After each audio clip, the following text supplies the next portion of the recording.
everyone, today I'm going to do a recipe video. I'm going to show you how we're going to take leftover roast beef from last night that Matt had also made like some packaged au jus sauce to go with and turn it into a beef stew made in the Instant Pot. First thing we're doing is waiting for this hot water back here to heat up in the kettle. Then we're going to pour it in here to not really boiling, but just enough to where we can have hot water.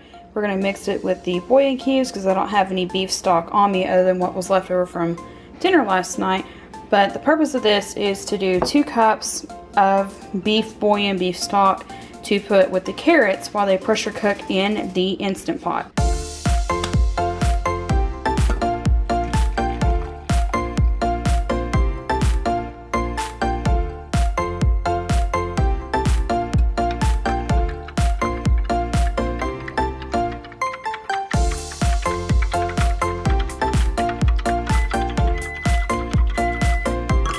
Now that the bouillon cubes are dissolved, next step is to open this up.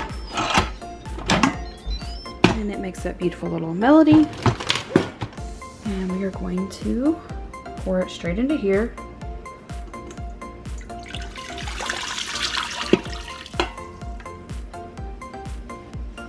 Then we're going to add our carrots. Now that we've added a little less than a bag, because we'd opened and had a couple of them, but most of the bag of a pound of baby carrots, I'm going to put the lid back on. Turn it, close the pressure valve, make sure it's closed all the way.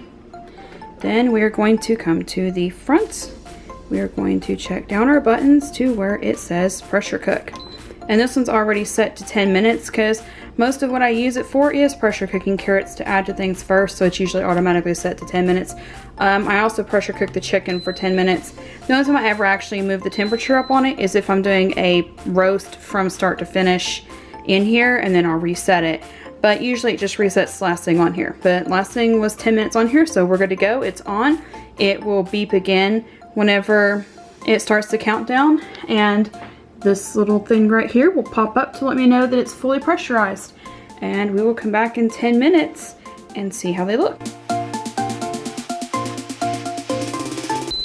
Just finished beeping, so now before you take the lid off, you have to release this pressure valve. My kids, it's right underneath my cup cabinet. Explained this before.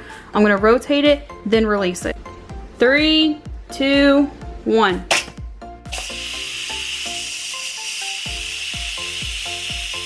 Pressure indicator has let loose. If I wiggle this around, or drop down, wiggle this around, there's no steam coming out. So now, twist.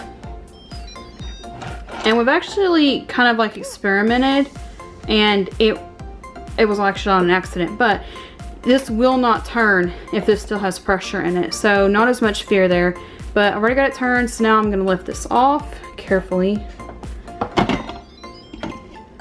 And look at all of those yummy carrots. So next thing I'm going to do is add some frozen stew vegetables and the leftover stock from last night. Here's our bowl of leftovers from last night. You can see the nice line of fat right here, and then everything else is sunk down in here. See if I can open this one-handed. You can mostly just see fat right here off at the top, but there are little meat pieces in there, and I'm fixing to dump them in and stir them up. Now that all the sweet vegetables are in, at the moment I am just gonna leave it on keep warm until Matt gets home, because I don't want it to like saute and get super warm. But like if I was in a hurry and was making this for dinner right now, like to be ready right this second, I would probably put it on saute until the vegetables were warm. But with this being on keep warm, I'm just gonna stir it up, and you can see those meat chunks now in there. They're so yummy. It was such a good roast that Matt made last night. He slow roasted it in our roaster pan for 6 hours, I wanna say. And he used a packaged au jus sauce to go with it. So this will have some of the au jus flavor with it, plus the meat drippings from the roast, plus the beef stock of the carrots slow cooking, which is why I didn't add any other seasoning with it, because it still had all the seasoning from the roast. So I'm gonna put the lid back on and let this just keep warm for now. If you look on the front right here, it still says keep warm. So it should just keep warm for a while. And if when Matt gets home, while he's taking a shower and whatnot, if it's still not warm enough, I can switch it over to saute and get it thoroughly heated through. So what you can do is, if you don't have enough meat drippings to make it to where it's a stew like this, you actually can add more beef broth, which we may still if we want to, because it is kind of like a lot of chunks of the beef, but we may not. But that is something that you can do to make it stretch just a little bit further. Just took the lid off. Here's what it looks like whenever it's just been simmering or keeping warm for about an hour and a half. We're gonna serve it out and see if everybody likes it.